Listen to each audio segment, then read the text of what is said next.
Nissan recalls over 443,899 models for potential VC turbo engine failure. Hi everybody, my name is Eddie, and today on Talk Daily we're going to discuss this recall. And again, I'm using my information from an article from Car and Driver, an article written by Eric Stafford, updated July 21st of 2025. As always, I have a link to everything I show you in the description below, so let's dig into it and see what is this whole recall is about. Saying that Nissan recalling that amount of 443,899 model for a VC turbo engine that could possibly fail. It's possible, not all of them will fail. That's according to the recall, saying Nissan Altima, Rogue, Infiniti QX50, QX55 are models that have had the complex variable compression engine with bearing that could fail. So the bearing fails, shaving in the engine, shaving in the oil, goes around, circulates, you basically have an engine failure. Dealer will inspect the engine, and in case where it's necessary, they will replace the engine for free. Now the article goes on, it's been updated for 7/21 of 2025, saying the National Highway Traffic Safety Administration, long story short, they investigated it, and they're saying that Nissan did good the way they are handling the recall as far as like inspecting it, changing the oil pan, changing oil, or in the case, replacing the engine altogether. And we're moving forward. The article saying Nissan VT turbo engine is only one production that can vary its compression ratio. There's a whole thing about compression ratio varying. It's just basically for emission. Long story short, you're basically trying to get more power out of a small engine, okay, and meeting emission, and it didn't really work out. It's kind of like Sky Active with Mazda with their Sky Active, but initially, obviously, they have some issues over here. Nissan stated that the bearing failure could occur gradually rather than instantly, so driver will likely have clues that the engine is on the way out, along with the vehicle warning lights, messages. Nissan saying that driver may hear an unusual engine noise or feel the engine running rough. Ideally, people who have owned vehicle involved in the recall will bring them to the dealer to address the issue before any damage goes any further. Now, bearing going out on your engine, metal shavings, it is done.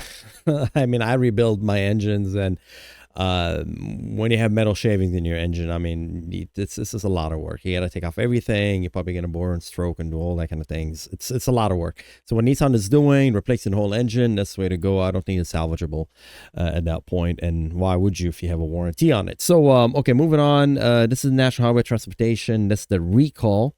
Again, I have a link to everything I'll show you in the description below, saying that, there you go, that's the engine code, 1.5 liter, the VC turbo 3-cylinder engine in Rogue in North America, and there is another one for the 2.0 liter, and this will be in the Altima, QX50, QX55, and so you can go ahead and take a look at them, see the recalls for every engine, and I mean, there's a lot out there going on. There's a lot. So this Nissan is going to be... That's tough for them. It's really tough because Nissan right now, they're not doing so good, and this recall situation is definitely not helping them. It's definitely not helping them. Saying the story was originally published on July 4th, been updated on July 21st, and there you go. Let's just see. I'm going to read a little bit as far as the comment and see what folks are saying.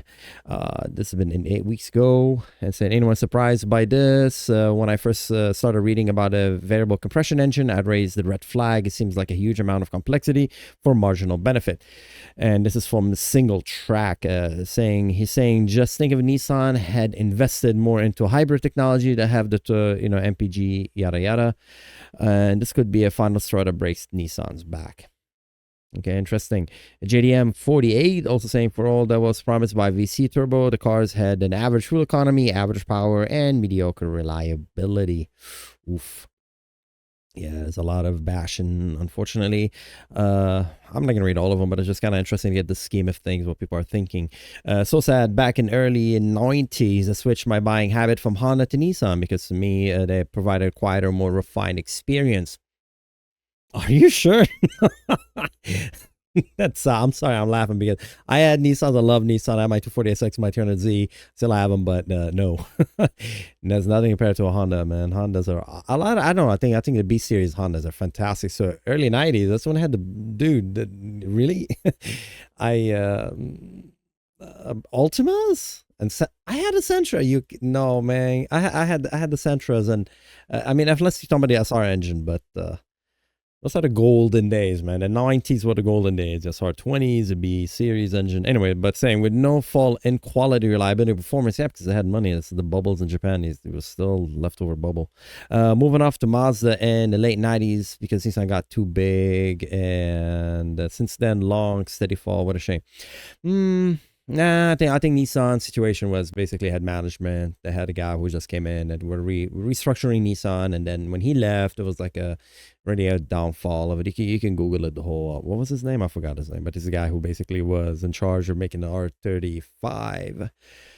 Gasson, something like that was his name. But anyways, yeah. It's a completely different thing. It's an internal management situation going on. Anyway, moving on. What is it? The 301 Black VQ37. Obviously, we know what he likes to drive, a VQ37. That's a pretty good engine. Nissan just can't catch a break every time they take a step forward. They take a 5 step backward with all the mistakes and overall mismanagement. Oof, I like to see Nissan scrap the VC turbo engine and start fresh, but likely don't have the funds to do that. I think he is... he's kind of hitting it on the nail right there. I definitely agree with him. Or her, whoever this person might be, but I think they're very, very clever because it's true they're being very unlucky, and you know, the VQ engine, nobody's designing an engine expecting it to fail. Okay, all these recalls are just theoretical, experimental, right? Theoretically is good, but once you start putting it out there, and then you start noticing, whoops, and it's. Yeah, that's where we at now. There's probably a lot more comments, at least from like 8 weeks ago, according to the one article was written. Let's read the last one. Lag at 3050 stating VC turbo to me is the answer to a question nobody asked. The VC technology is immensely complicated in exchange for zero benefit. That's a good way to end it. That's really a good way to end it. Yeah, so everybody, let me know what you think in the comments below. What do you think about Nissan? What do you think is going on with Nissan? Like, I personally love the car. I still have my my 240SX, my 300 Z32. I love these, but these are all like old cars. They're dinosaurs. They don't reflect anymore the company. They're sort of like just things. Relics from the past. Currently Nissan, what they're at is it's kind of a tough situation financially and where they're heading. So let me know what you think in comments below. I think this is a thing that happened. It should not happen. It affects you. Did it affect you? As far as replacing the oil pans, what they're mentioning as far as replacing oil pan, I just want a new engine. I don't think I want to deal with shavings in the engine. And as they mentioned, it's not something you're going to be able to detect, instantly. I mean, I do change my own oil, but if I see shavings, metal shavings in oil, I am very alarmed at that point. And especially if a new car, you're still doing payments on it. So yeah, I would imagine this is... not a good position for Nissan to be in.